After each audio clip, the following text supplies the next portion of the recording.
Welcome to Wisdom for Nonprofits, bringing the best business wisdom to the nonprofit world. Proven leaders share their experience, insights, and best practices. Finally, a podcast for the busy nonprofit professional. And now, your trusted advisor, Bettina Meyer-Flug.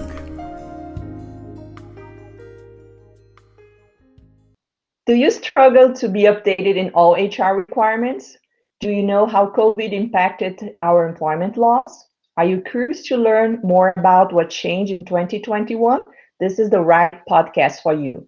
My name is Bettina Meyer-Flug, and I will be your host today.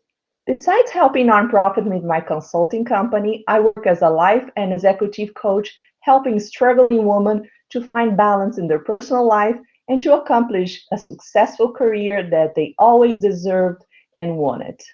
Throughout a series of one-on-one coaching sessions, I teach soft skills and hard skills related to technology. I just love what I do, and I'm always looking ways to learn more and to share relevant information with you guys. Today, I have a special guest called Tina Todd here with me. I met her in one of the United Way meetings where they explain in detail the shared service program and all their strategies. Tina is a co-founder of SimplyHR, a company that is intended to help small business and nonprofits minimize potential risk in several areas. SimplyHR is one of the providers from the United Way shared services. United Way of Larimer County shared service deliver high-quality professional back-office service to nonprofit organizations at below market rates. This program provides an opportunity to place operational tasks in hands of a trusted professional, allowing you and your staff to direct your time and attention toward making an impact in our community. As a participant in shared service, your organization will benefit from special expertise, new opportunities for collaboration and engagement, a variety of tools and resources designed to increase your efficiency and effectiveness, and access to technology that might be otherwise unaffordable and unavailable. Welcome, Tina. Can you please clarify our audience what are the HR services that your company is offering for nonprofits? Sure, I'd be happy to. And first off, Bettina, thank you so much for having me. It's a pleasure to be on Wisdom for Nonprofits. They hold a special place in my heart. So the services that we provide through SimplyHR, I'll start with for all organizations, our focus is really trying to minimize risk, as you mentioned.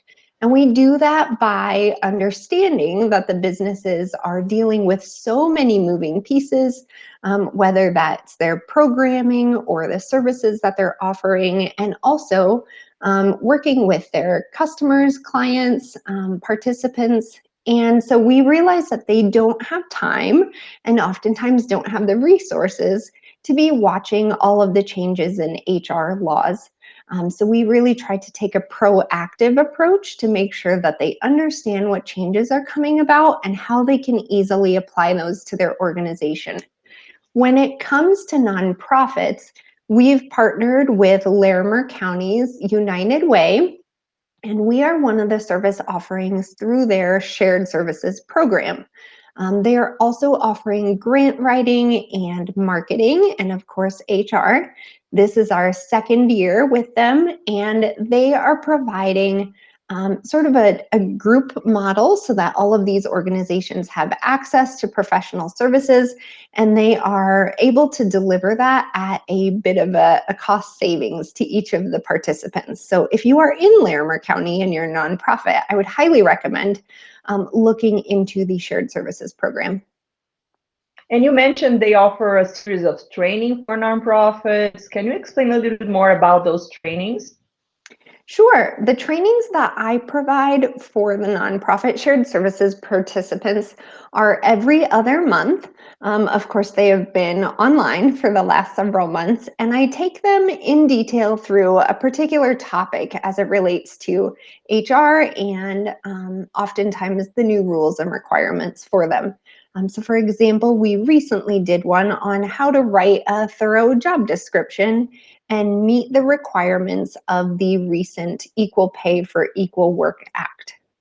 But we try to keep the topics relevant, fun, and interesting as much as HR can be. And we really appreciate all of the interaction that we get from our nonprofit shared services participants. And you said it's also possible to have one-on-one coaching, for example, for an executive director. How does this work? Sure. So whether that's through nonprofit shared services or directly through SimplyHR as a nonprofit client, we can meet with businesses or nonprofits really on any frequency. Depending on the size and the needs of the organization, we can meet on a monthly, quarterly, annual sort of basis, and oftentimes we will provide a bit of an audit that we believe is appropriate for that size and sort of industry or service. And we want to make sure that we are helping them avoid any potential hazards before they possibly make a mistake that could be costly to them. For nonprofit shared services, the idea is that some of the time that they get through the allocated time is based on those audits, and then the remainder of their time is really one-on-one time to use however they would like. So that can be questions about employee relations, or questions about paid sick and safe time, or perhaps it's reviewing a job description specific to them. Oh, that's cool. But it's for sure a friendly audit, isn't it? Of course, yes, absolutely. It's a friendly audit. I have so much respect for business owners and executive directors and anyone in the business world. We realize they have so much going on. By no means are we going to judge them for not knowing everything about HR. That just wouldn't be fair. Oh, that feels comfortable. And I think it's important for them to know what you don't do. And in our conversation, you mentioned that you don't do payroll, but you recommend companies. What else SimplyHR doesn't do? Yeah, so we deliberately chose the name SimplyHR because we want to make it clear that we do have a fairly narrow scope as far as our area of expertise.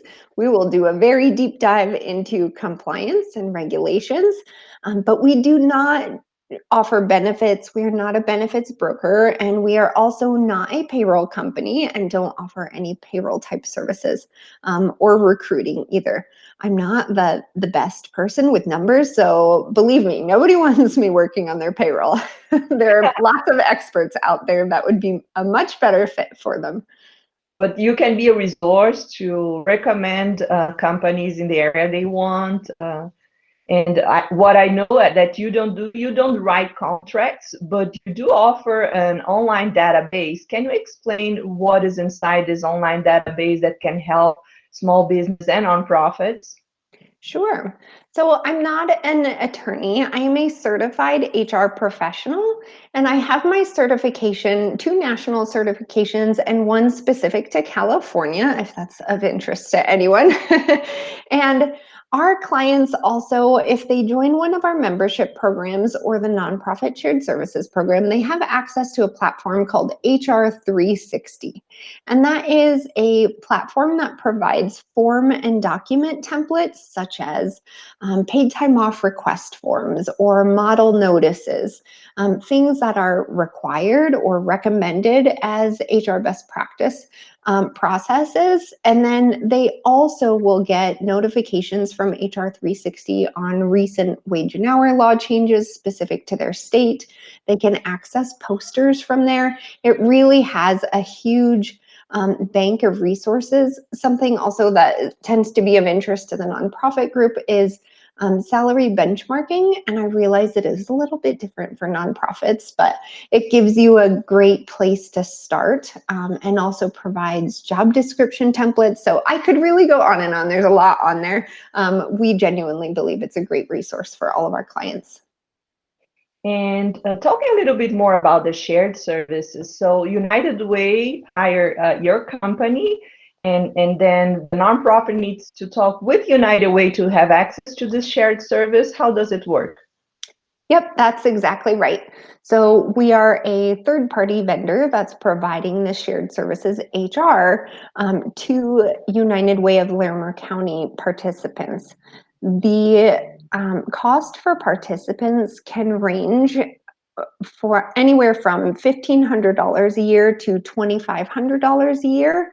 But with that, they're really getting up to almost $6,000 of services because of United Way's ability to help collaborate and sort of subsidize some of the services. The participants can also add additional one-on-one coaching time if they feel like that's appropriate for their group. So all of that's available through uwaylc.org, and they can look at the shared services menu through there. Oh, thank you so much. And for example, if a nonprofit needs to hire an executive director, the board members doesn't know exactly how to do that. How can you help on this challenge? Yeah, so we don't do direct recruiting. We can certainly help create job descriptions, though, and do some salary benchmarking for the board of directors.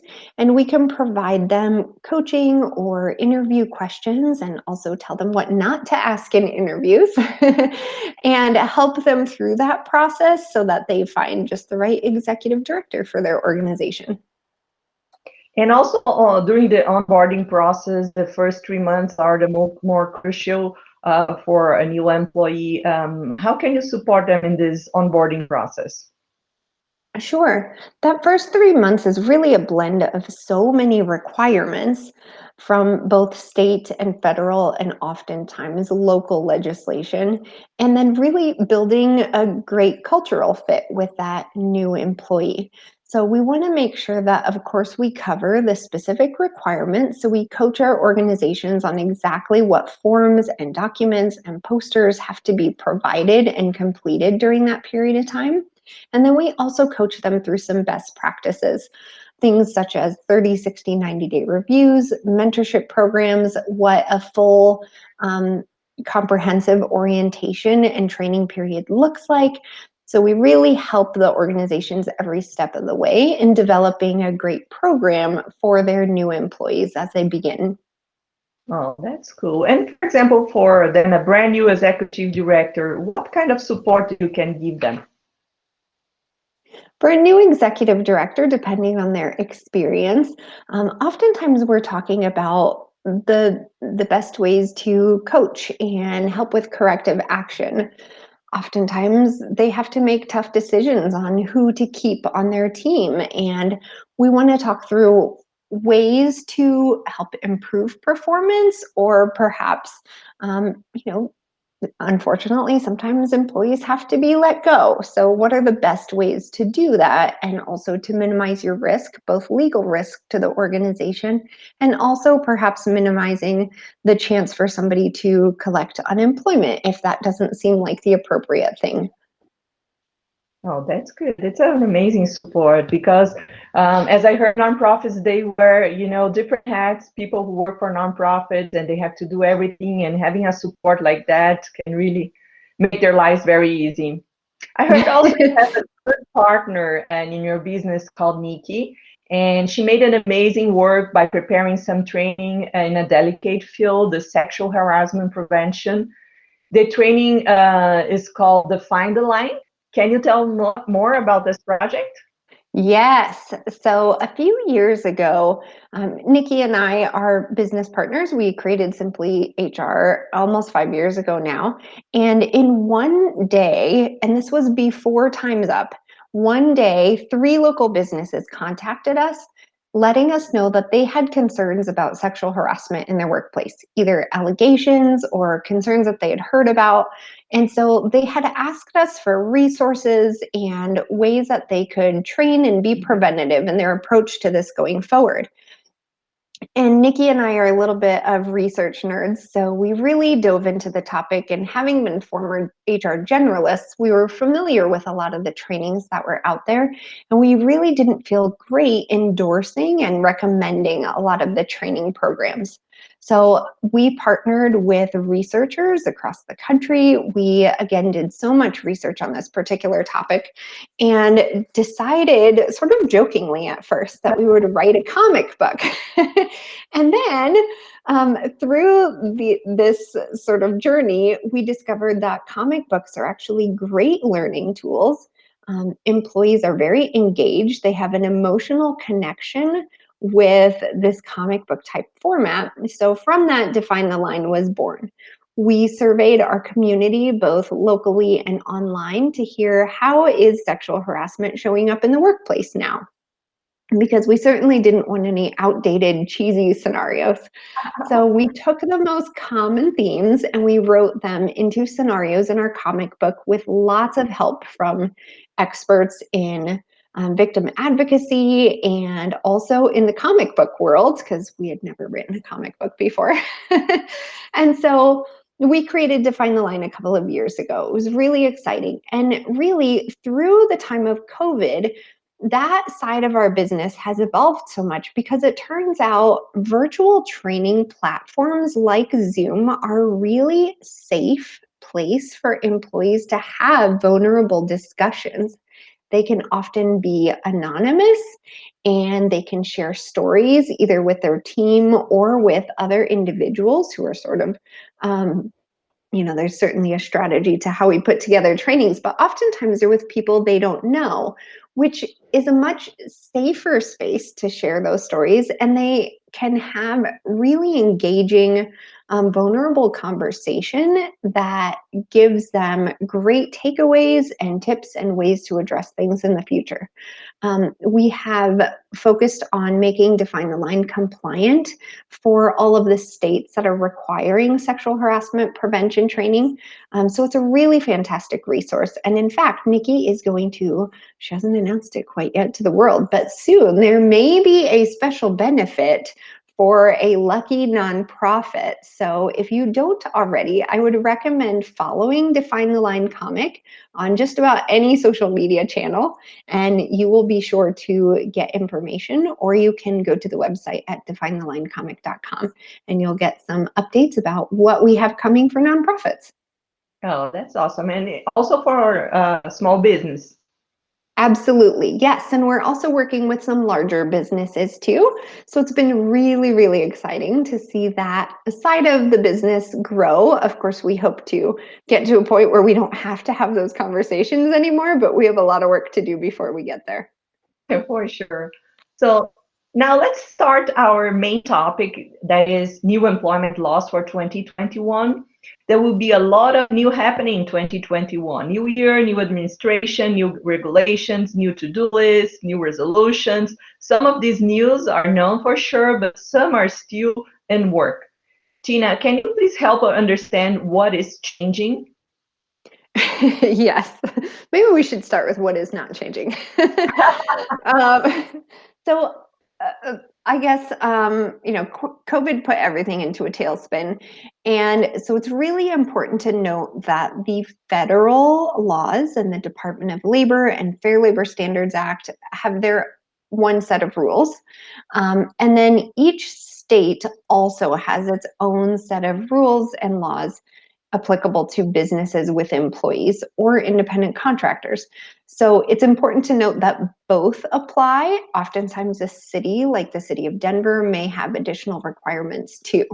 If and when those rules overlap and contradict each other, you are always required to give the benefit that is most advantageous to the employee. For example, the federal minimum wage is much lower than the Colorado minimum wage, so you would have to go with Colorado. And Denver's is higher than the state, so you would need to go with Denver's minimum wage if you have employees there. So with all that being said, Colorado had a lot of updates to employment laws in 2021. I'm guessing we're going to dive into those a little bit, but they really include things like paid sick and safe time, a whistleblower protection act, and equal pay for equal work is a huge sweeping change for our state as well. So everything that we're going to cover here, it's most related to Colorado, but you can research locally how can this apply to your region. But what are the highlights of the new employment law here in Colorado? Yeah, great question. As far as resources, I would always recommend that somebody uses a .gov site as their resource. There are a lot of blogs out there that are outdated, and I'm sure they were absolutely accurate when they were written. So it's important to know that if you're doing your own research, just go to the .gov site so that you get the most recent information directly from the source. So for Colorado changes, we have now a Equal Pay for Equal Work Act, and that began in January of 2021.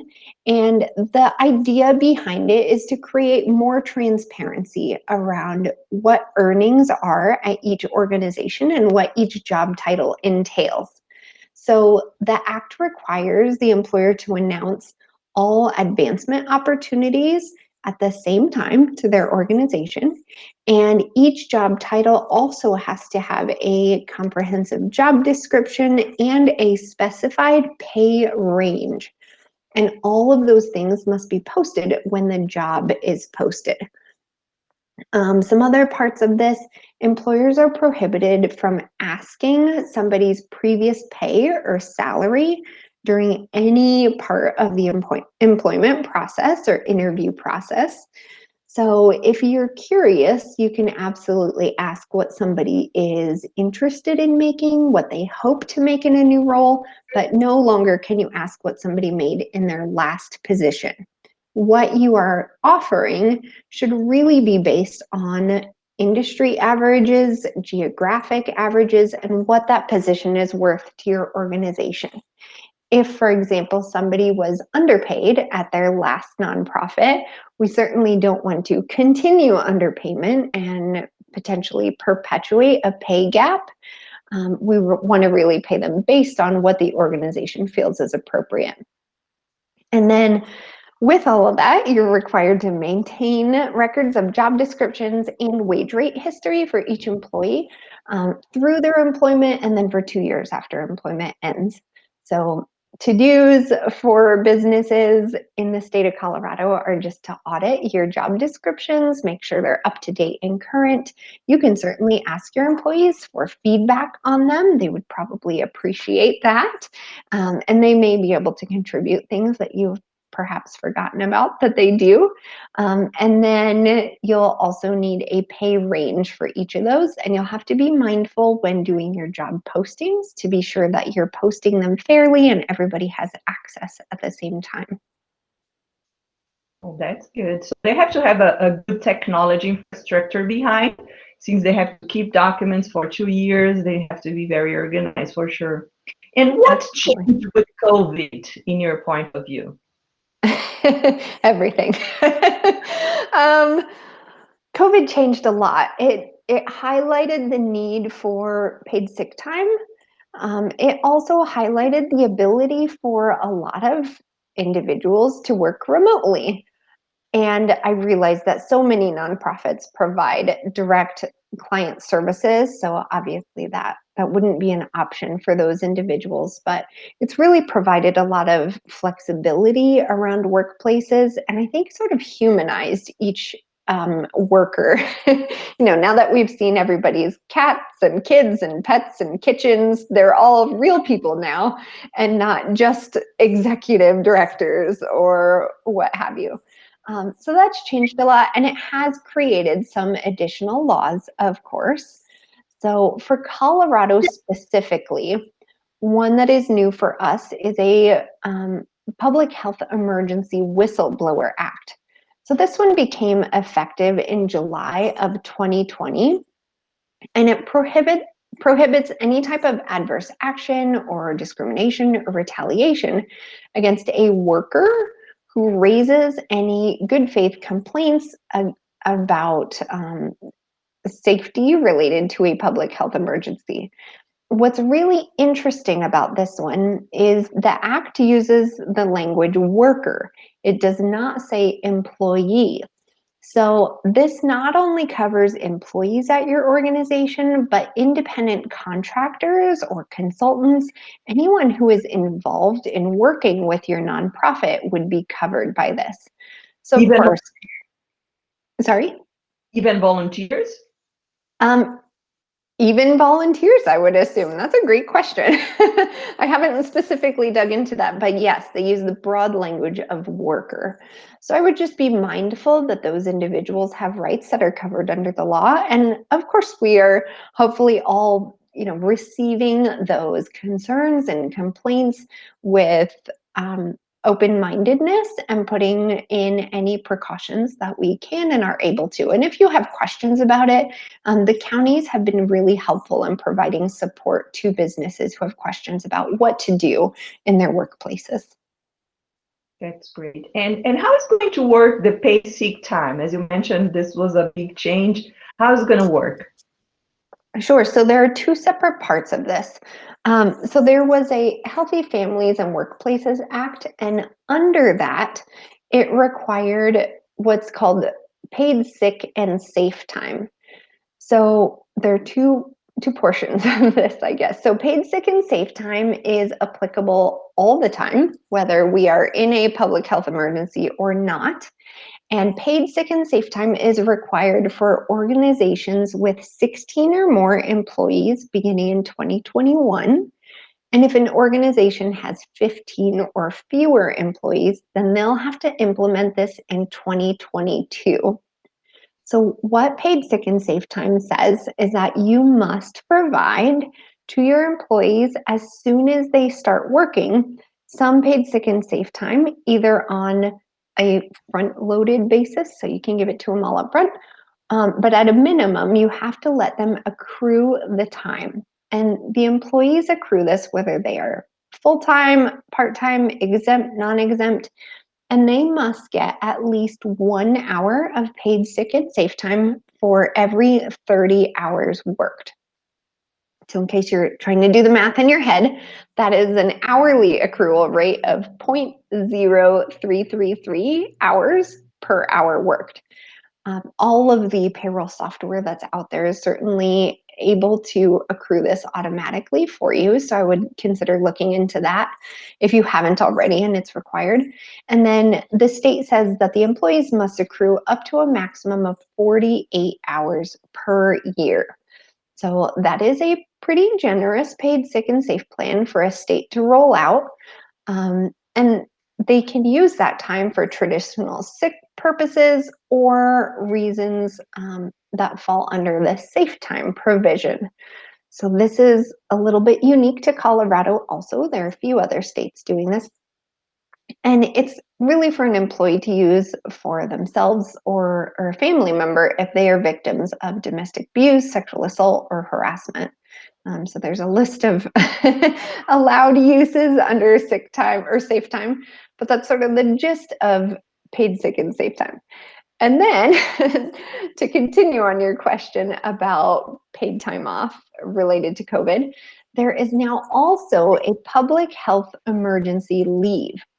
So this was also part of the Healthy Families and Workplaces Act, and it said that during the time that Colorado has a declared public health emergency, if employees do not currently have a bank of hours to use for sick time, if they were to need time off related to that public health emergency, then they should have access to up to 2 weeks or 80 hours for a full-time employee. So right now we are under a public health emergency, which has been declared by our governor through at least January 20th, so 5 more days. I would imagine this will be extended. So for the full time that this is in effect, we will have public health emergency leave. So I feel like I'm really rambling, but it's also important to note that there is a federal Families First Coronavirus Response Act that is no longer a requirement, but it is voluntary, but it does come with a benefit of a tax credit, and that goes through March 31st. So as you can see, lots of overlapping pieces, and we understand it's very confusing. We spend a lot of time reading through it. So if anyone has questions, they can certainly contact us. Can you explain deeply what is safe time? Sure. So like I mentioned, safe time is really for someone who has been the victim of domestic abuse, sexual assault, or harassment, or their family. And so safe time covers things like if they need to seek medical attention because of one of those reasons, if they need to obtain services from victim services organization, or if they need to seek relocation because of it, they can also use that time to seek out legal services, mental health, or other counseling. So I think it's really nice that our state is recognizing that sick time is not just physical illness, but also, taking care of your safety is part of your overall health. And then you mentioned extends to family members. Who is considered a family member? Sure. So a family member by this particular definition is a person who's related by blood, marriage, civil union, adoption, a legal guardian, or a child who is under your guardianship. So close family members. And it also does cover parents or children who are in place of a perhaps blood or marriage child or parent. Okay. And how does it work, the public health emergency leave? You mentioned a little bit, but how does this work? Mm-hmm. So if an employee were to approach you and say that they are perhaps sick with COVID-related symptoms and they need to seek a medical diagnosis, or if they have a child who's home because of a school closure related to COVID, then the employee should then know that those reasons trigger public health emergency leave, and the employee would be provided up to 2 weeks of their pay if they need the full 2 weeks at their regular rate. And again, there's a federal component too. So if this is before March 31st and the employee has not received FFCRA leave in 2020 or prior to this, then the employer would give those 2 weeks of paid time off, and they could also qualify for a tax credit through FFCRA.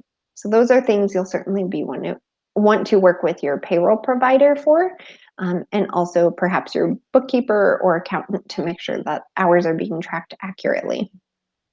So the employee doesn't need to work. They can, for example, if the schools require the kids to stay home, the parent can stay home without working, or they need to work online if it's possible and still receive their salary. How does it work? Sure. Yep. So there are some, certainly some rules around it. If a child is under the age of 14, then FFCRA says that they can get the tax credit. If a child is over that age or really doesn't need the supervision, then hopefully the employee can still continue to work from home and telework or telecommute, and they wouldn't receive that. But if their child is truly needing full-time supervision, the employee is unable to work, or if they're only able to work a portion of their schedule, then they may qualify for a portion of paid leave for the time that they're not working. So again, public health emergency is 2 weeks. If we look at the federal FFCRA rules, that length of time could be much longer. So lots of moving parts, and you'll want to closely analyze the circumstances before choosing which route to go. Okay. And what is the Public Health Emergency Whistleblower Act? So the Public Health Emergency Whistleblower Act is the one that I mentioned, where you cannot retaliate or have adverse action against a worker. So employee, independent contractor, perhaps volunteer, as you mentioned, if they raise concerns to you, again, about the way that safety is perhaps being handled at the organization. And in 2020, discrimination was a big thing all around the world. And I hope they created an act to protect discrimination against hair. Can you tell us a little bit more about it? Yes. So this is called the Crown Act, and Colorado was actually the 13th state to enact this particular language in the legislation. And Crown stands for Creating Respectful Open World for Natural Hair. So this went into effect in March of 2020, and it discriminates it prohibits discrimination based on somebody's race as it relates to their hair texture, hair type, or a hairstyle that is historically or typically associated with race. So for example, you cannot have a hygiene policy that says hair must be neatly combed, because if you are wearing your natural hair and you have a afro, then it is not reasonable for you to neatly comb your hair every day. And we certainly want to allow individuals to be themselves in their most natural way. So we cannot discriminate against applicants or employees for things like that. So ways we see that show up, again, our hygiene policies, and we also want to look at hiring practices to be sure that your team does not have any discriminatory actions against individuals who are applying or currently working at the workplace. I've had many calls and questions, or perhaps business owners or managers are upset or confused when somebody changes their hair into cornrows. And I think the most important thing to remember is that somebody is likely going to still be very effective at their job if they have been previously and they change their hair from one style to another. So there's little to no job relatedness unless you are in a very specific industry. So I'm thankful that Colorado added this language. I think it's unfortunate that we have to call these things out, but it's nice to see that we live in such a progressive state. Oh, that's cool. And what changed with Equal Pay for Equal Work Act implementation? So Equal Pay for Equal Work is the act that requires job descriptions and pay scales for each position. So that will require a lot of additional work for the administrative team at the beginning of the year to make sure that you are up to date and compliant with that. And I'm a firm believer in having really thorough job descriptions. So I would carefully look at all of the tasks that are truly essential to the job. And I would also look at physical requirements of the job. I think oftentimes we forget about this. So does somebody have to be on a computer for up to 8 hours a day? If you have an applicant who cannot do that because of perhaps a disability, then what are some accommodations that you might be able to make? And I think it's important to call those things out at the beginning and work through those possible challenges and hurdles at the beginning of employment. Then after somebody starts and they realize, oh, I actually have to be on Zoom calls for 8 hours a day, and I physically cannot do that because of perhaps some sort of disability. But there are often lots of workarounds, maybe a screen filter or maybe a standing desk. There are so many ways we can often accommodate individuals with some workplace disabilities. So that's something I would certainly recommend putting on a job description too. And of course, we want to include how many hours somebody's working, who they report to, if they have supervisory responsibilities, everything you can think of. If somebody needs a license and a vehicle to use for business purposes, then that should all go in there too. So this quarter is a great time to reassess all of those, and then I would use those as you're having performance reviews and annual check-ins with your employees to make sure they're still applicable. Great tips. Thank you so much. And how does it work, the unemployment layoff? Yes, great question. And the unemployment program has been stretched and stressed in the last year, as you can imagine. So there are several things to consider, especially as it relates to COVID right now. So unemployment, generally speaking, provides a partial wage replacement to an individual who has lost their job due to no fault of their own.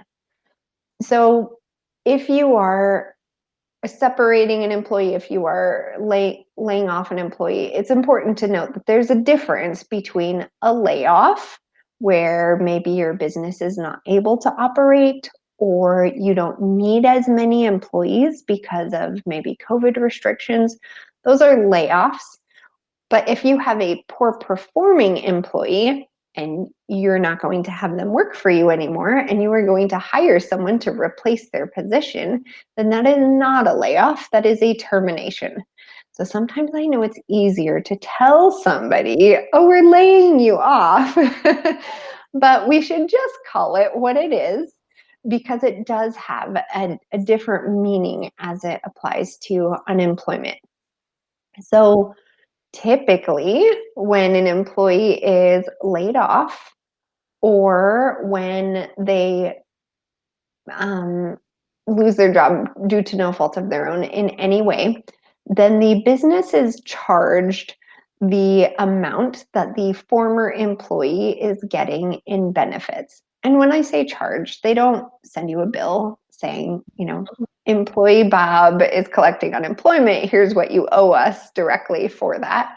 It works a little bit differently than that. And there are two different types of unemployment systems. There's the traditional unemployment tax, and then many nonprofits, as I'm sure all of you know, are on a self-funded program. So it really depends on which particular program the nonprofit is on. And for this last year, if somebody was laid off due to a COVID-related reason, then the business is not being charged the benefit amount for that former employee. Those benefits are coming directly out of a state trust fund for the state of Colorado.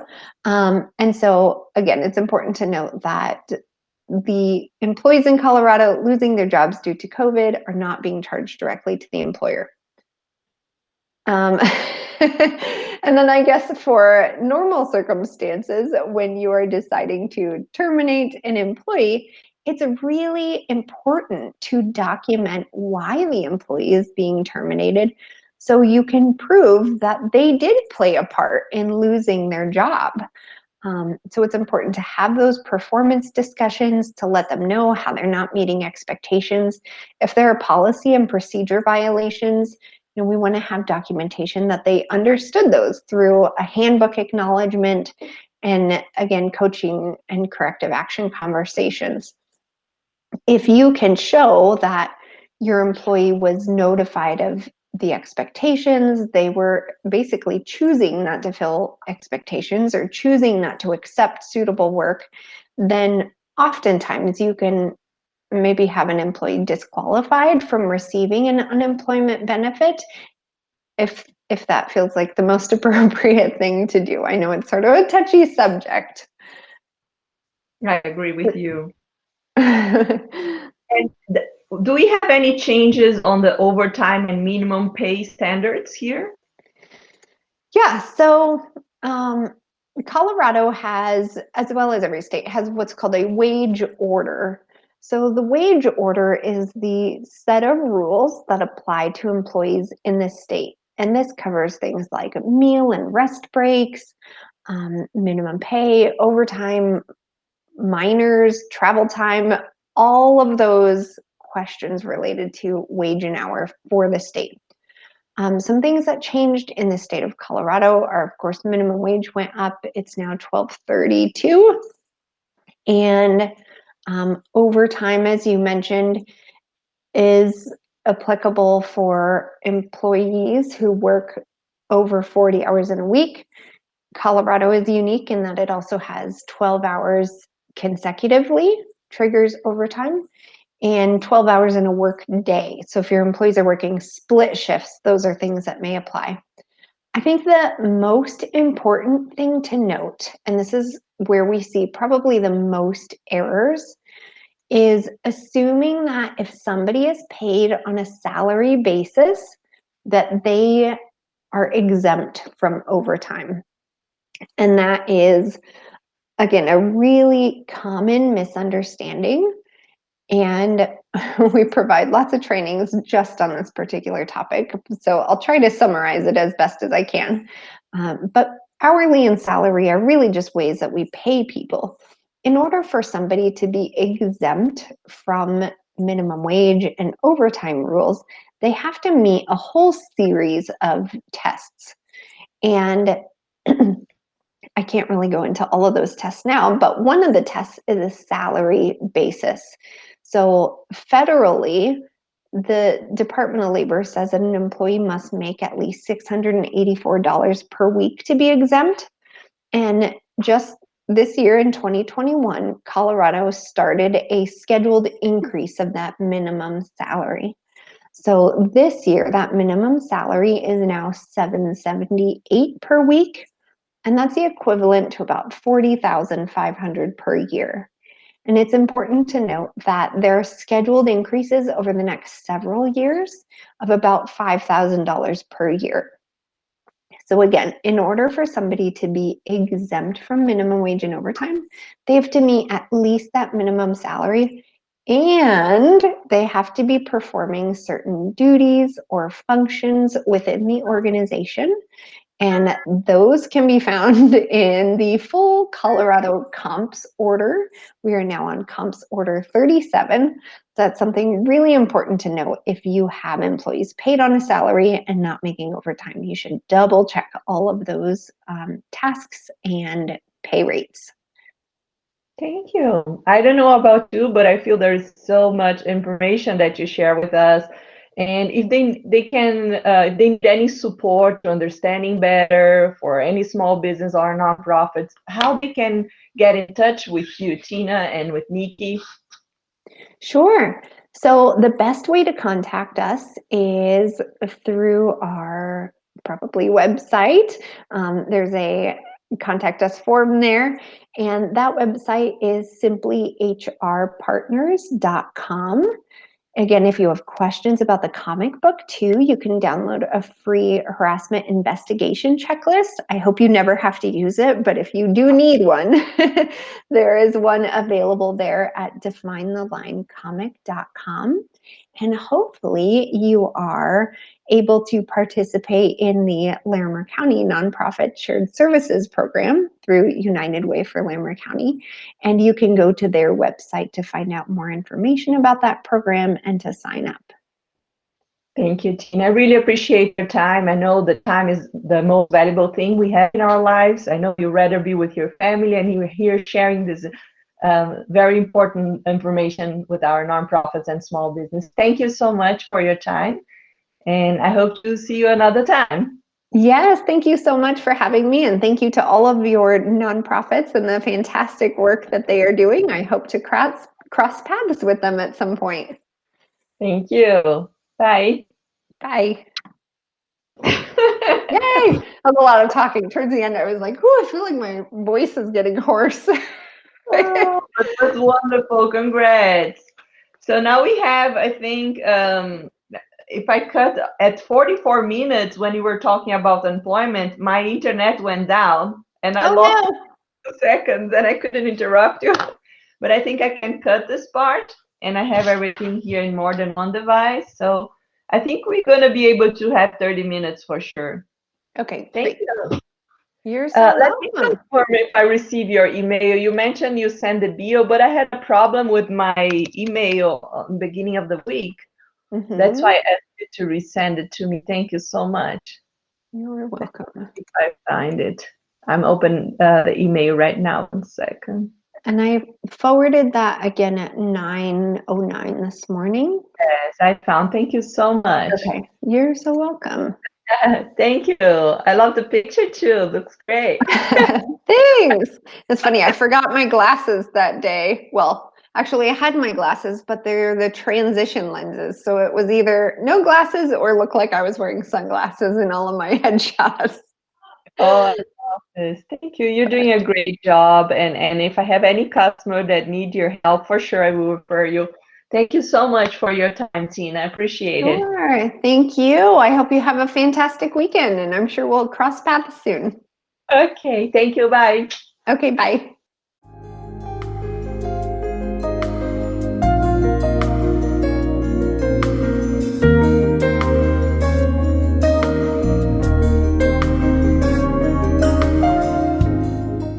Thank you for listening to Wisdom for Nonprofits. To hear past and future episodes, please subscribe to the show on your favorite podcast channel. We appreciate your reviews and suggestions for future show topics. If you have a question or a suggestion, please write to us at podcast@wity.tech. More resources are available for you at our website, wity.tech. And please join us in the Wisdom for Nonprofits group on LinkedIn. Wisdom for Nonprofits is copyright 2019 by Bettina Meyer-Flug and wity.tech. All rights reserved.